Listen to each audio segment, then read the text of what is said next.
Straight ahead on the Valley today, a walk of honor down a hospital hallway for a Fargo middle school student who gave the gift of life to 4 strangers. Plus, 2 easily stolen. One woman has a warning about air conditioners sitting in windows. But first, breaking news right now into our newsroom. We are getting reports of flooding happening in parts of the valley. It's from that intense rain that's still passing through the region. Now we are working to confirm locations as well as the extent of the trouble. Stay with us right here on the Valley today as well as on the VNL News app for the latest on this breaking story. And so we want to get a check of those storms that are rolling through right now. Meteorologist Nathan Hopper, he has been tracking them all morning and he has the latest. Good morning, Nathan. Yeah, good morning, Jordan. Good morning, Lisa. Yes, I've been tracking these since 2 o'clock in the morning from when they were just west of our viewing area. But take a look at this. Our Grand Forks home economy Skycam shows a little breeze picking up there on the flags in the parking lot and some raindrops on the lens there. So still some rain ongoing there in Grand Forks at this hour. Good news is it's not a thunderstorm rain so much as it is just that soaking moderate rainfall there in the Grand Forks area. But I'll turn off the lightning here. Of course, still seeing quite a bit of lightning with these this line of storms as it's making its way through Lakes Country. So we'll pause this and we'll zoom into these areas. Notice also the severe thunderstorm warning for Lakes Country has expired. That's good news. That expired at 6:45, so a few minutes ago. But we still could see this as a strong storm moving toward the Park Rapids areas with wind gusts 40 to 50 miles per hour, perhaps with some small hail associated with that. And of course, lots of lightning. So it's still a dangerous storm because of all that lightning and still 40 to 50 mile per hour winds in the Perm areas toward the Wadena area, toward Long Lost Lake, toward Park Rapids as well. So that's where we're seeing the most intense activity at this hour. And of course, as Jordan and Lisa mentioned, we have gotten some reports of some flooding in a few spots. I've not been able to pin down exactly where that exactly is occurring. So of course, we'll continue to effort to get that information to you.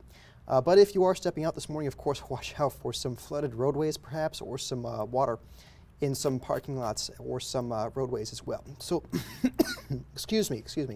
So let's take a look at the hour by hour. Let's see what we're doing for the rest of the day today. So good news is I do expect these to continue weakening as they move into Lakes Country. So that's good news that we do still see some needed rainfall, but it won't be as intense as it was when it moved through Fargo and moved through Grand Forks. One thing we're seeing though by lunchtime, the wind does pick up out of the west around 20 miles per hour. Those gusts could be up to 30 miles per hour at times as well, with some sunshine working in from the west. Now this afternoon still could see a spotty shower or storm there across Minnesota, but temperatures by 3 o'clock 70s and 80s for highs, and 70s and 80s are more to where we should be for this time of year. But those winds will still be around 20 miles per hour out of the west, gusting 30 miles per hour at times in Fargo as that high pressure does finally make its way in. So now, by 7 o'clock tonight, you can see clear sky takes hold. So for your Friday evening plans, things will be much quieter tonight for your evening commute and for those evening plans on your Friday. Then your morning commute will be, to say the least. And hopefully with some sunshine, we can see some of those deeper puddles at least move into areas where they should belong with the dry conditions we've had so far the past couple of weeks. And I'll start this tomorrow morning. We're looking at 50s for those morning temperatures on our Saturday. Now, the drought condition map was updated yesterday with data valid June 8th. Notice the areas in red there, extreme drought. Those are some areas that saw some good soaking rainfall for the past, say, 12 hours or so. So I'm hoping to see some improvement on that map here next Thursday when that map is next updated. But here's your weekend. You see those temperatures, 80s for Saturday, 90s for Sunday. So plenty of sunshine there for your weekend plans. I know the Holly Rodeo is in town and also the Rib Fest is in town for this weekend. So things are looking comfortable for the weekend plans. Now we stay in the lower 90s though for Monday, Tuesday, Wednesday, and Thursday. Wednesday, the hottest day of next week, middle 90s there for the high temperatures. But notice plenty of dry time for next week as well. So after we clear these showers and storms off toward the east and they fizzle out, things look to be starting a dry trend as we head through the weekend. And Jordan and Lisa, into next week, we're hot, but we are dry. Okay, looks pretty great. Thank you, Nathan. You bet. We have exclusive video this morning of the last in a series of armed robberies before a Fargo man's arrest. Take a look. The owner of Mr. Money on 33rd Street South in Fargo says the gunman who robbed them yesterday afternoon was Hunter Havisto.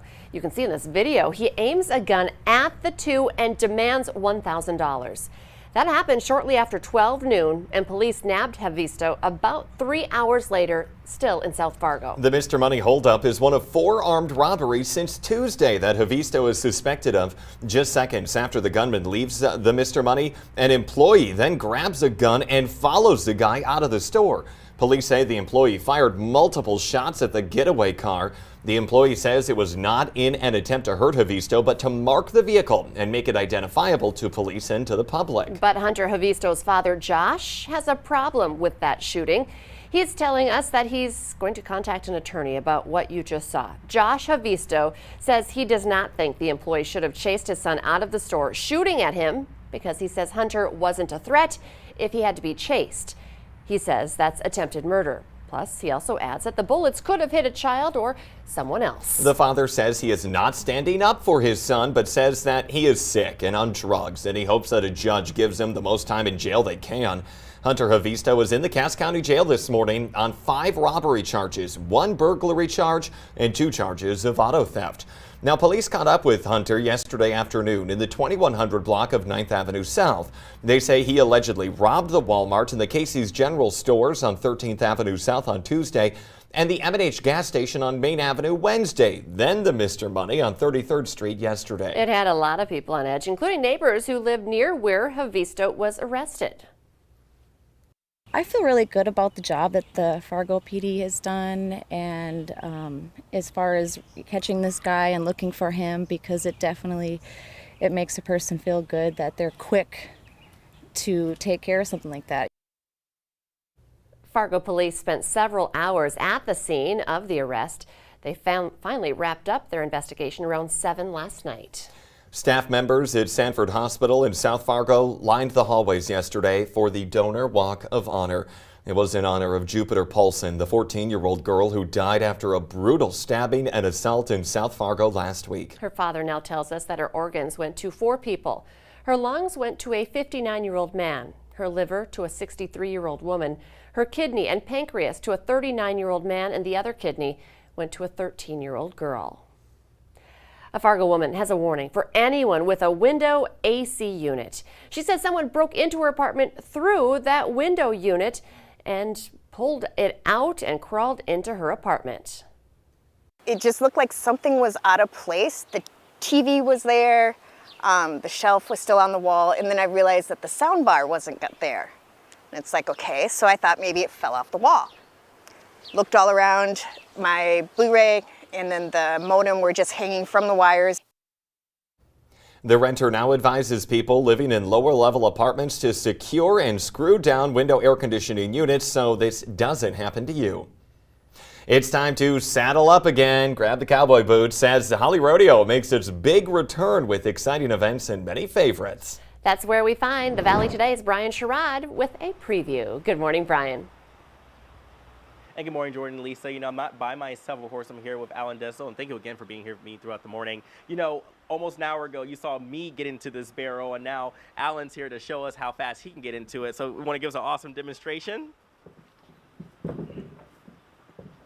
I mean, look, that is impressive. That wasn't even 3 seconds. It's like I said, it's amazing how fast you get in with something. Right, right. So I guess like we were mentioning earlier before, you know, how important is it to be able to have this barrel as you are helping out the other contestants? So usually what happens is there'll be 2 other guys in the arena during the bull ride, and they'll be the bullfighters. They're the first line of defense. I'm kind of the backup guy, the last line. If a guy gets hurt or if they're getting knocked down and they have a hard time getting back up or whatever, I'll walk in there. I've got handles in here. I can pick it up and move it. So I'm really their backup. I try to stay out of their way as much as possible, but I'm there if they need me. So it's pretty important, but it's kind of like the last case scenario. So what kind of strength does it take to be able to, I guess, first when you're doing this? Like, is it upper body? Like, do you just jump in really quick? Or? Yeah, honestly, it's more lower body with my handles. I've got them set. You adjust them. So I've got it set where I can just stand up and just pick it up and carry it. I mean, I don't work out a lot, but you know, we have a farm back home, so I do a lot of fencing, a lot of outside work just to stay in shape. So, like you mentioned before, you know, being able to have this event, and you know, for a lot of times events were canceled. How important is it for people to come out to an event like this, support you guys? It's everything. I mean, this is what we do for a living, so this is our livelihood. Last year, you know, so many of my friends and we didn't even get to work, you know, because with no rodeos, we didn't have work. So it's hard to have a 9-to-5 job when you tell your boss, hey, I'm going to be gone for 4 months. I'll see you later.